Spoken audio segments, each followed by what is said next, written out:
सिद्धाडम डमो आईरियाडम डमो वज्जायाडम डमो लोए सब साहुडम। चलते फिरते तीर्थ हैं हरते सब संताप, हम तो बस इतना जानते आप शरीक है आप, हम तो बस इतना जानते आप शरीक है आप। कुंडलपुर के बड़े बाबा की, मूल नायक श्री पार्श्वनाथ भगवान की, परम पूज्य आचार्य भगवान गुरुदेव शेखर विद्यासागर जी महामंडराज की, परम पूज्य आचार्य शेखर समय सागर जी महामंडराज की, परम पूज्य मुनि शेखर विमल सागर जी, अनंत सागर जी, धर्म सागर जी आदि समस्त 3,9 करोड़ मुनिराजों की।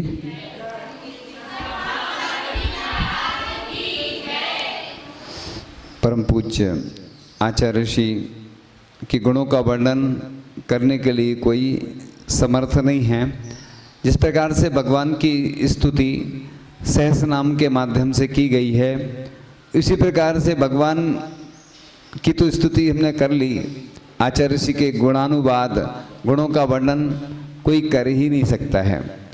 और तो बाकी आप सब जानते ही हैं कि आचार्य ऋषि ने नमक मीठे का त्याग जो है ना सन 1969 यानी 1969 से त्याग कर दिया था ना। और चटाई का भी 1985 से आहार जी में हरि वनस्पति, हरि नहीं बोलते हैं, हरि शास्त्रों में नहीं आता है, वनस्पति बोल सकते हैं। 1994 से 9 उपवास लगातार मुक्तागिरी में 1990 में आचार्य ऋषि ने किए थे।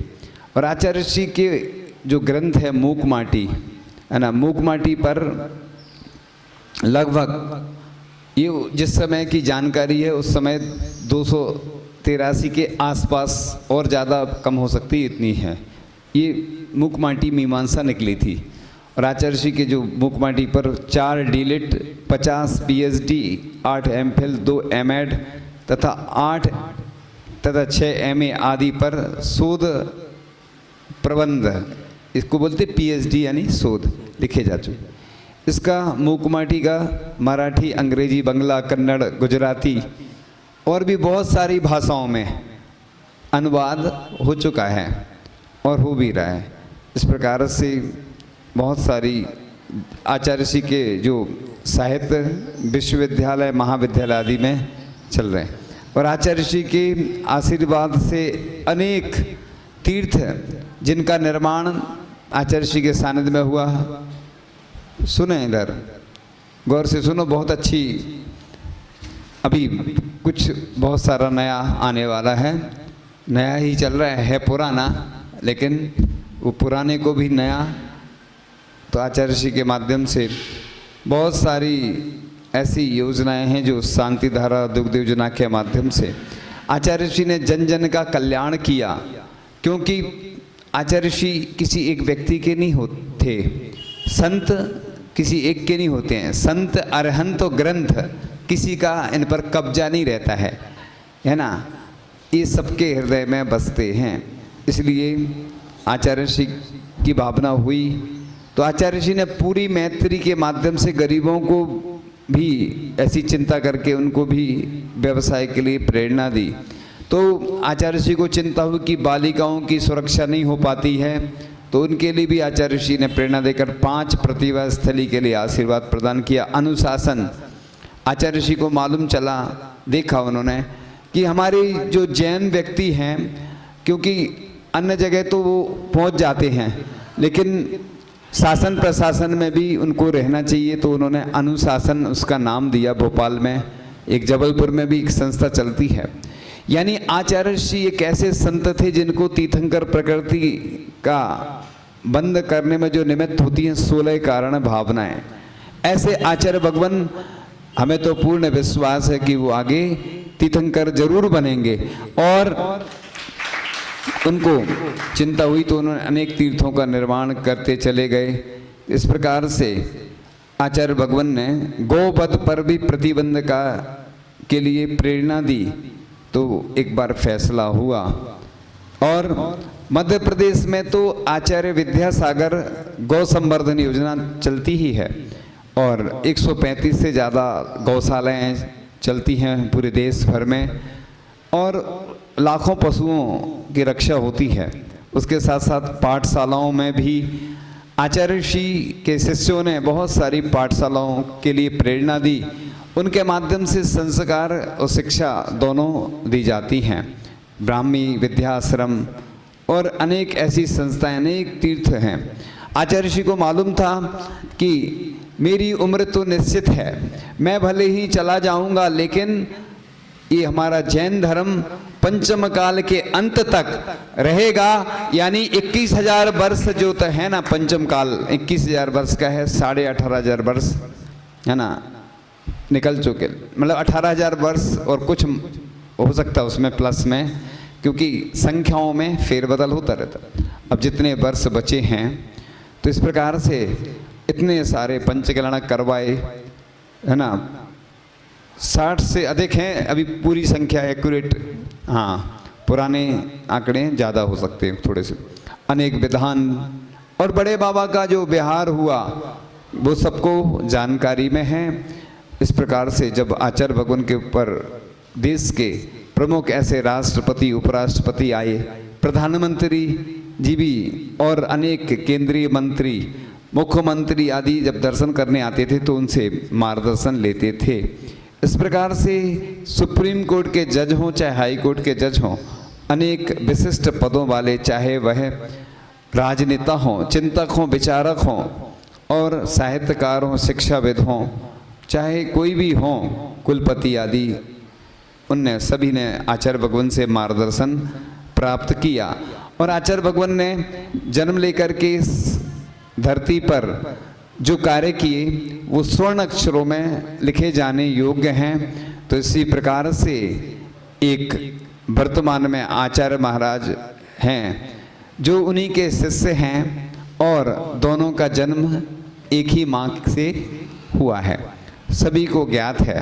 तो ऐसे अंतरयात्री, साधना के शिखर पुरुष, श्रमण संस्कृति उन्नायक, संस्कृति शासक, लोकोपकारी महापुरुष, महाकवि दिगंबर जैनाचार्य श्री 108 विद्यासागर जी महाराज के प्रथम शिष्य जो आचार्य श्री समय सागर जी महाराज के नाम से जाने जाते हैं। लगभग 44 वर्षों से दिगंबरत्व का अभिजात रूप धारण कर साधना के सही कई सोपानों को पार कर चुके हैं और तप रूपी अग्नि में तप कर कुंदन जैसे सलोने रूप से पहचाने जाने वाले ऐसे महामुनिराज का स्मरण मात्र से गौरव का अनुभव होता है।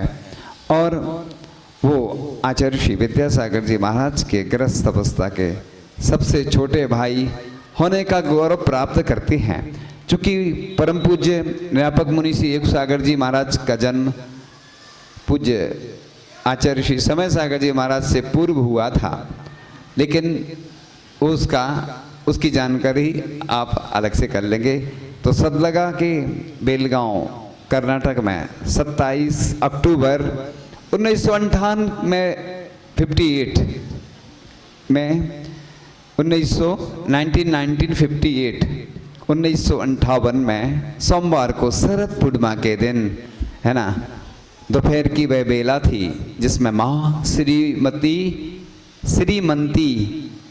जो बाद में आरिका समयमती माता जी बनी, पिता श्री मल्लप्पा जी अष्टगे मुनि श्री मल्ली ने इनका नाम शांतिनाथ अष्टगे घोषित किया। और पहले भाई जो महावीर के नाम से वर्तमान मुनि श्री उत्कृष्ट सागर जी, और बाकी डिटेल्स आप लोग अलग से उसका जान। तो आपकी शिक्षा मराठी माध्यम से हाई स्कूल तक हुई है। आप बड़े ही सौभाग्यवान हैं कि आप उस परिवार से संबंध रखते हैं जिस परिवार में माता पिता मुनि आरिका साध्वी बने, दोनों बहनें बाल ब्रह्मचारिणी बनी और तीनों बड़े भाई मुनि बने हैं तो चारों, तीन मतलब उनको छोड़कर। तो आप ऐसे चारित्रनिष्ठ परिवार में विरासत में आध्यात्मिक संस्कार जिनको अनायास से मिले, यही कारण है कि जन्म से ही आपके धार्मिक संस्कार विकासशील होते रहे। सन 1975 में राजस्थान के महावीर जी जो तीर्थ क्षेत्र है, कुलश्रेष्ठ आचार्य श्री विद्यासागर जी वहाँ पर प्रवास कर रहे थे, तब सदलगा से पहुँचे। माता पिता दोनों बहनें और दोनों भाइयों ने आहार दान हेतु शुद्ध रसोई तैयार की और वहाँ प्रवासरत साधुओं को आहार दान देकर जब 1 माह बाद अपने सदलगा ग्राम में लौटने लगे तो दोनों भाई आचार्य श्री के पास पहुँचे तथा नमोस्तु करके बोले, हम लोग सदलगा वापस जा रहे हैं, आशीर्वाद दीजिए। तब आचार्य श्री बोले, वही ना जहाँ जमीन जायदाद को लेकर तेरी मेरी करोगे, मुझे देखो संसारी विकल्प जालों से मुक्त आनंद में रहता हूँ। तुम लोग चाहो तो मेरे जैसा निर्विकल्प जीवन बना सकते हो, आत्म कल्याण कर सकते हो। भाग्यवान वीरवान के होत चीकने पात। यह उक्ति चरितार्थ हो गई। गुरु का आत्मिक संबोधन दोनों भाइयों के हृदय में उतर गया। इसलिए बोलते ना, कब किसके मन में क्या उतर जाए, इसलिए प्रवचन दिए जाते है ना। जीवन के किसी भी पल में वैराग्य उपज सकता है। वैराग्य जिसको आता है तो वो करोड़ों की संपत्ति को ठुकरा देता है। और आज लोग संपत्ति के पीछे भागते थे, लड़ाई झगड़े करते हैं, परिवार में समाज में झगड़े होते रहे ना। किस कारण होते हैं? नौन तेल लकड़ी जिसमें दुनिया जकड़ी जैसे वह मकड़ी। तो इस प्रकार से लड़ाई झगड़े उसी कारण होते हैं। तो दोनों भाइयों के उसी क्षण शांतिनाथ कितने वर्ष के थे? 17 वर्ष के। और अपने अग्रज भ्राता अनंतनाथ जी कितने वर्ष के थे? 19 वर्ष के साथ आचार्य श्री विद्यासागर जी के चरणों में अपना मस्तक रख दिया और दोनों ने आजीवन ब्रह्मचर्य व्रत ग्रहण कर लिया तथा उनके ही संग में प्रवेश कर 2 मई 1975 जो शुक्रवार का दिन था, वैशाख कृष्ण सप्तमी का इतिहास रच दिया। आचार्य श्री विद्यासागर जी महाराज ने योग्यता को पहचान कर 226 दिन बाद श्री दिगंबर जैन सिद्धक्षेत्र सोनागिर में 18 दिसंबर 1975 गुरुवार को मार्गशीर्ष शुक्ल पूर्णिमा को 4 बाल ब्रह्मचारियों को क्षुल्लक दीक्षाएं दी। तब ब्रह्मचारी शांतिनाथ जी का नाम रखा समय सागर जी। और क्षुल्लक दीक्षा लेते ही आप अपने अग्रज भ्राता क्षुल्लक श्री योग सागर जी के साथ विशेष धर्म तत्व ज्ञान चारित्र तप साधना में संलग्न हो गए। और सन 1976 में भोजन के सर्वप्रिय रस गुड़ शक्कर यानी मीठा बोलते जिसको एवं नमक का आजीवन त्याग कर दिया। मोक्ष मार्ग की कठिनाइयों को पार करते हुए साधना के सोपानों पर बढ़ते हुए कदमों को देख परम पूज्य श्रद्धेय आचार्य गुरुवर की पार की नजरों ने इन्हें श्री दिगंबर जैन सिद्ध क्षेत्र नैनागिर जी में 31/10/1978 मंगलवार कार्तिक कृष्ण अमावस्या यानी दीपावली के पावन दिन दुपट्टा का त्याग कराकर एलग बना दिया और तन पर रह गई मात्र एक लंगोटी। तो समय के साथ परिणमन करते हुए एवं समय की आराधना करते हुए एलग समय सागर जी ने आचार्य श्री विद्यासागर जी महाराज के साथ सिद्ध तीर्थ क्षेत्रों पर प्रवास करते हुए सिद्धों की आराधना करके अपने भावों की विशुद्धि को इतना विकसित किया कि दिगंबर जैन सिद्ध क्षेत्र द्रोणगिरी में 8 मार्च 1980 में क्या हुआ था वो भी सुनाते हैं कि एक बाई जी थी और वो कुछ द्रव्य आदि लेके जा रही थी। आचार्य जी ने बुलाया, क्या लियो द्रव्य? हाँ इधर लाओ। और उनसे पूछा था पहले से कि किसलुंज कब हुए, सब जानकारी ले ली और बुलाया और उसी द्रव्य से बिना भीड़ भाड़ के उनको मुनि दीक्षा सबसे पहले द्रोणगिरी में प्रदान की। ना कोई माइक, ना कोई मंच, ना कोई व्यवस्था। आचार्य श्री ऐसे नहीं रही कि कोई प्रचार प्रसार नहीं, लेकिन आचार्य श्री ने जब देखा कि ये अंदर अपन कुछ भी कर लेंगे तो लोग कैसे जुड़ेंगे, तो आचार्य भगवान ने देखो सब चीज़ें ऐसी करते गए कि पूरी दुनिया उनकी दीवानी बनती चली गई। जैन हो चाहे जैनेतर हो, सभी को, महिलाएं हों चाहे बालिकाएं हों, सबकी सुरक्षा के लिए वह कार्य करते गए।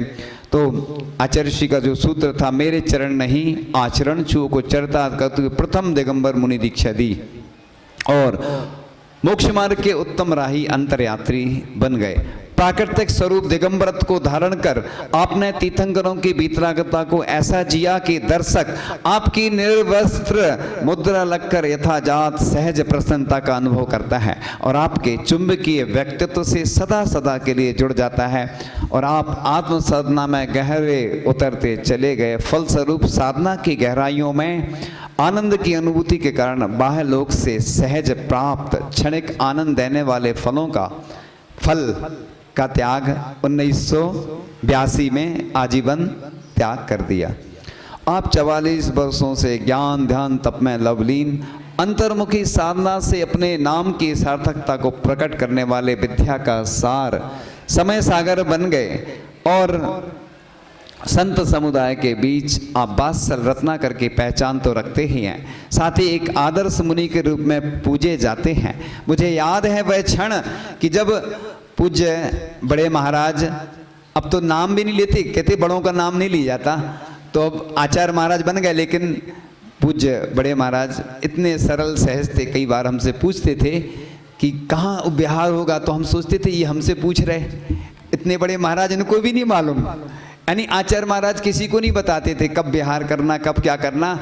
एक दो महाराज जी को संकेत दे देते जो व्यवस्था आदि बनाते थे, यानी आचार्य जी का कोई निश्चित नहीं रहता। अनियत विहारी इसी को बोलते हैं कि वो अनियत विहार कर गए बिना बताए, क्योंकि उनके इतने भक्त थे कि अगर वो सबको बताते और अपनी साधना नहीं कर पाते, इसलिए उन्होंने कम शिष्य रखे थे। तो मैं चंद्रगिरी में उनके साथ बैठता था, बड़े महाराज जी के साथ, है ना, तो बड़ा आनंद आता था। उनसे बहुत कुछ अच्छा सीखने को मिला और उनका वात्सल भी बहुत रहता था। जब भी वो वैयावृत्ति आदि करने आते थे, शाम का समय जैसे उपवास आदि है तो वो आ जाते थे। हम लोगों को बल्कि संकोच लगता था कि बताओ इतने बड़े महाराज और चल करके आए हैं और वैयावृत्ति करने आ जाते थे वो। अब वो चीज़ें हमारे लिए चिर स्थायी स्मरण के रूप में बन गई हैं। तो आपने गुरुदेव से मूलाचार, यानी वो दीक्षा गुरु भले ही हमारे आचार्य श्री विद्यासागर जी महाराज हैं परम पूज्य, और परम पूज्य समय सागर जी महाराज हमारे दीक्षा नहीं शिक्षा गुरु हैं, है ना। आचार्य महाराज हैं अभी वर्तमान में, लेकिन हमारी शिक्षा तो उन्हीं के द्वारा संपन्न हुई। उन्होंने हमें तत्वार सूत्र पढ़ाया और 24 ठाणा, आलाप पद्धति और भी बहुत सारी ऐसी हम लोगों को बहुत सारे जो स्वाध्याय आदि उन्हीं के माध्यम से हम लोगों ने किए।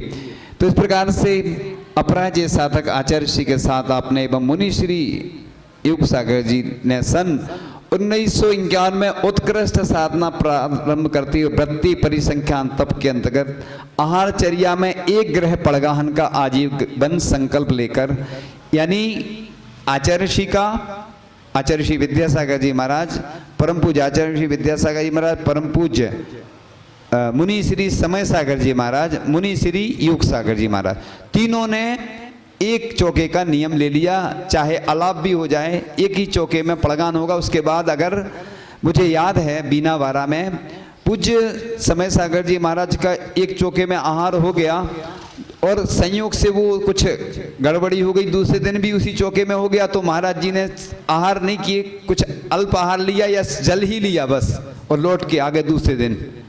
मतलब उनको विकल्प हो गया कि मैं इसी चौके में दोबारा कैसे आ गया फिर से। तो कितने मतलब उनको विकल्प होता था।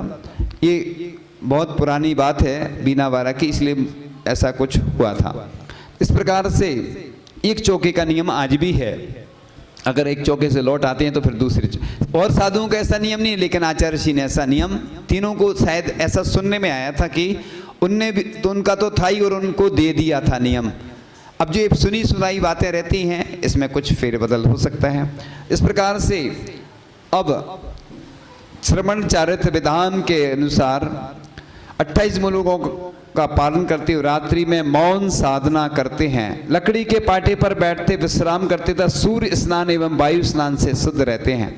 आप जैनागम की संपूर्ण आज्ञाओं का पालन करते हुए प्रति 2.5 माह में शरीर के ममत्व पर विजय प्राप्त करने हेतु एवं अहिंसा, ये पहले का है, ये अब चेंज हो गया हो, क्योंकि 2 माह 3 माह 4 माह में केस लॉन्च करते। अब साधुओं की अपनी अपनी अनुकूलता रहती है, इसलिए ऐसा कोई नियम तो जो है वो है बीच में जब जैसा आगे पीछे, लेकिन 4 माह से ज़्यादा नहीं, 2 से 4 के माह के बीच में ही केस लॉन्च करना अनिवार्य है। तो इस प्रकार से अहिंसा महाव्रत की रक्षा अपने हाथों से सिर दाढ़ी मूंछ के केसों को निडरता निर्भीकता से उखाड़ देते। इस प्रकार अभी तक लगभग 235 बार जब तक लिखा गया केस लॉन्च परीक्षा देकर आप 100% निष्प्रयता हासिल करने वाले असाधारण तपस्वी के वैशिष्ट से नतमस्तक हुए। आपकी धीर वीर गंभीर शुद्ध चारित्र निष्ठता को देखते हुए गुरुवर आचार्य श्री विद्यासागर जी महाराज ने आपको 2014 में आचार्य पद के योग प्रायश्चित ग्रंथ अध्ययन हेतु दिए। तो आपने यह कहकर लौटा दिया कि मैं अपने आप को इस योग नहीं मानता, मैं इस योग नहीं हूँ। आपकी इस प्रकार निष्प्रवृत्ति से श्रवण श्रमणी संघ आपको अपना ज्येष्ठ श्रेष्ठ श्रद्धास्पद मानता है। तो इस प्रकार से गुरु आज्ञा से आपने 11 स्थानों पर गुरु संघ से पृथक चतुर्मास किए हैं।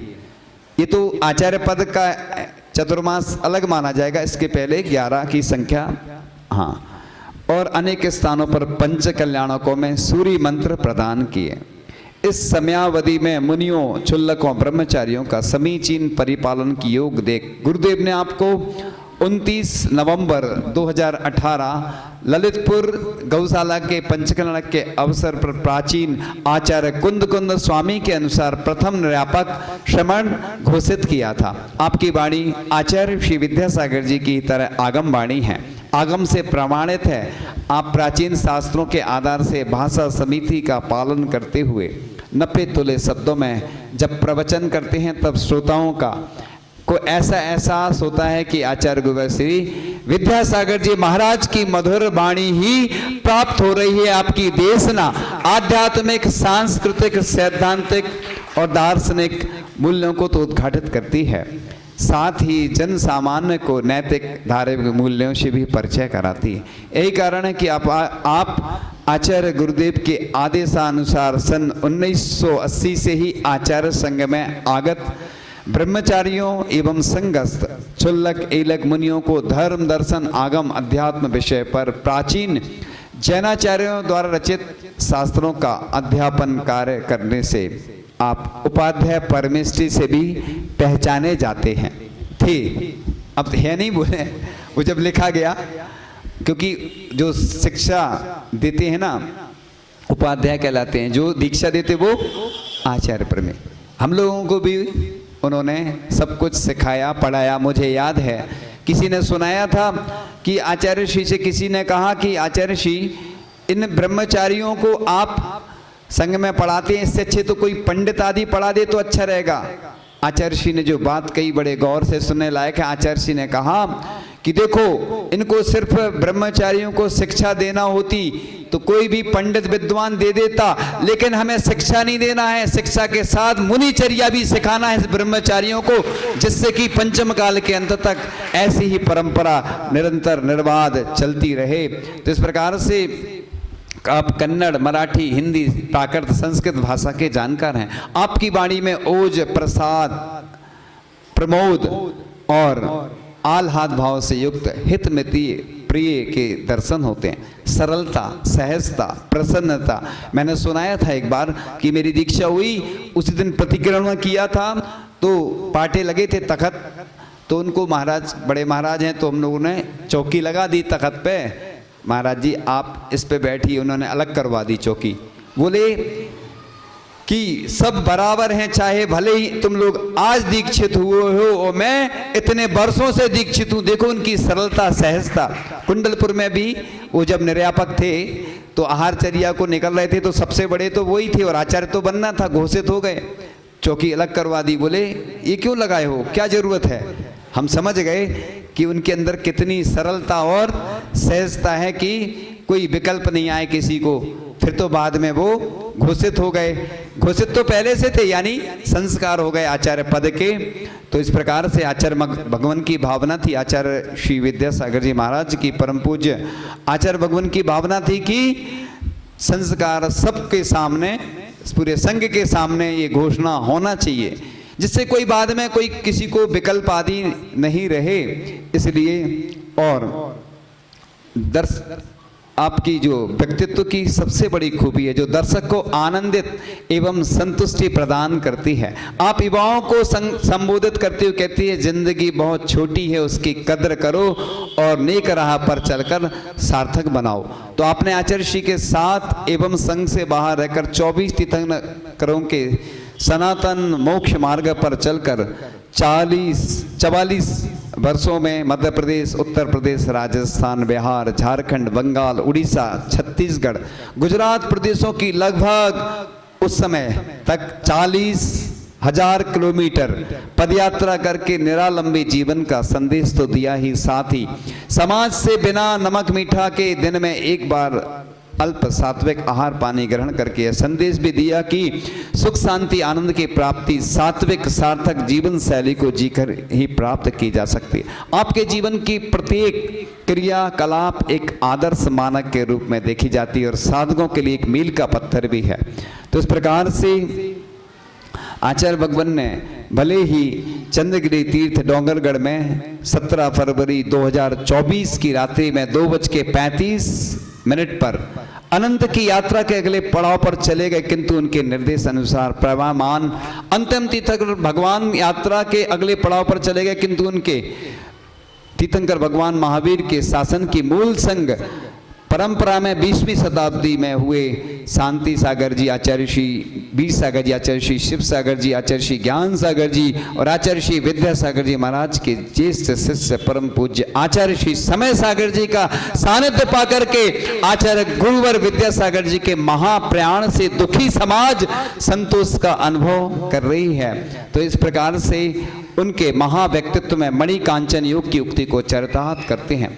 चाहे भाषण हो, चाहे धीर वीर गंभीर स्वभाव हो, इन सबको देखते हुए आप इस प्रकार से 9 फरवरी 2024 को लगभग दोपहर 2 बजे निर्यापक श्रवण योग पूज्य योग सागर जी महाराज, परम पूज्य मुनि श्री पूज्य सागर जी महाराज, मुनि श्री निस्सीम सागर जी महाराज और अलग थेर सागर जी जब गुरु सेवा के लिए पास में खड़े थे, तब मुनि श्री परम पूज्य निरापक मुनि श्री योग सागर जी महाराज को देख करके कहा, देखो कल हमने आचार्य पद का त्याग करके संकल्प करके बड़ा प्रतिक्रमण किया है। संघ के दायित्व एवं जिम्मेदारियों से मैं अब मुक्त हूँ, मैं पूर्णता निवृत्त हूँ।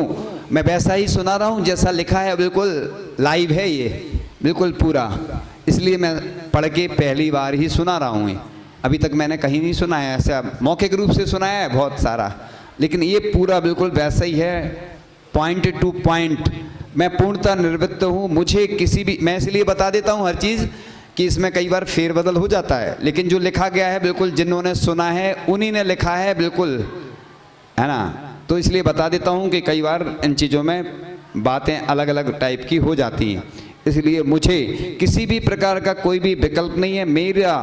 मेरी संकल्प पूर्वक संलेखना चल रही है।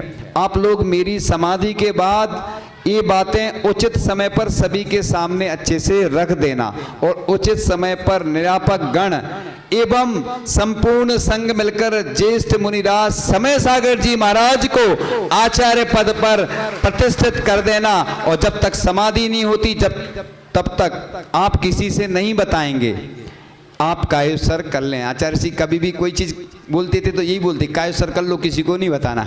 दीक्षा देते थे, कोई पंचगणना की बात आती थी, कोई और भी, क्योंकि लोग क्या करते, हल्ला कर देते हैं।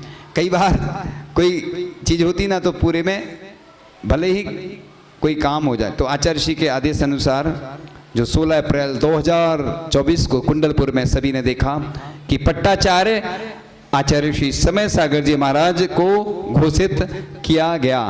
तो इस प्रकार से आपने अनेक जिन मंदिर, गौशाला, पंचकल्याणक, विधान मंदिर, शिलान्यास, वेदी प्रतिष्ठा आदि बहुत सारे ऐसे शिष्य तैयार किए, प्रभावक शिष्य किए। ऐसे द्वय आचार्य महाराज जो पूर्व आचार्य श्री विद्यासागर जी महाराज और परम पूज्य आचार्य श्री समय सागर जी महाराज के चरणों में अपनी विनयांजलि अर्पित करते हैं कि ऐसे ही पंचम काल के अंत तक आप प्रभावना में रत रहें और हम लोगों को ऐसे ही आप प्रेरणा, मार्गदर्शन, सानिध्य प्रदान करते रहें और आपके साथ हम रह कर के अपना कल्याण कर सकें। इन्हीं भावनाओं के साथ परम पूज्य आचार्य भगवान गुरुदेव श्री 108 विद्यासागर जी महामुनिराज की, परम पूज्य आचार्य श्री 108 समय सागर जी महामुनिराज की।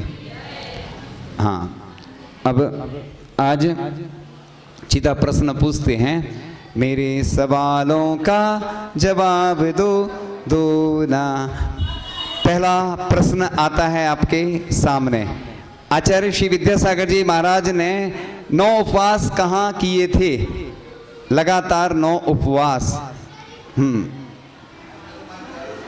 आगे अभी नहीं, अभी ताली नहीं बजाओ, ये कह रहे बहुत अच्छी है। उत्तर बिल्कुल सही है।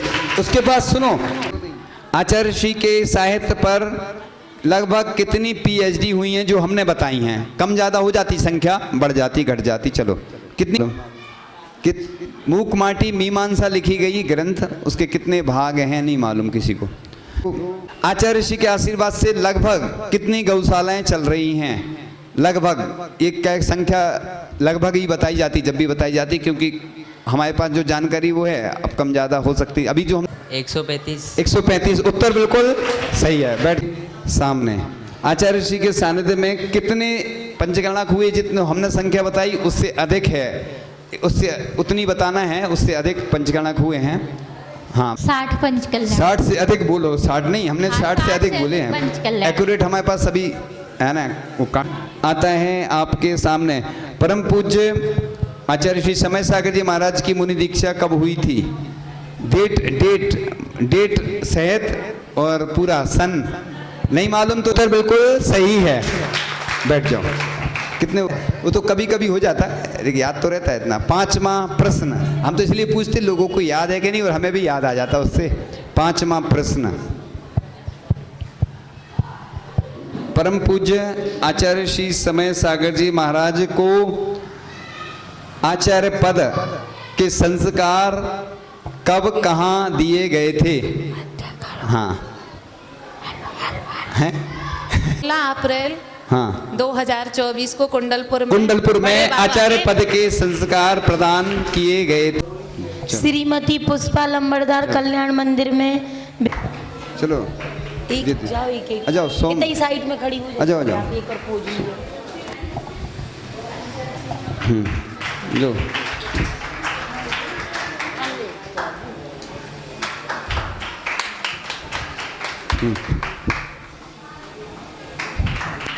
इसमें किचन उठाओ, एक वो फोटो। रुक जाओ, एक को बुला लो एक बार सबको, ये दो। चलो, अरे ये दे दो। ओम, बस चलो चलो। चलो।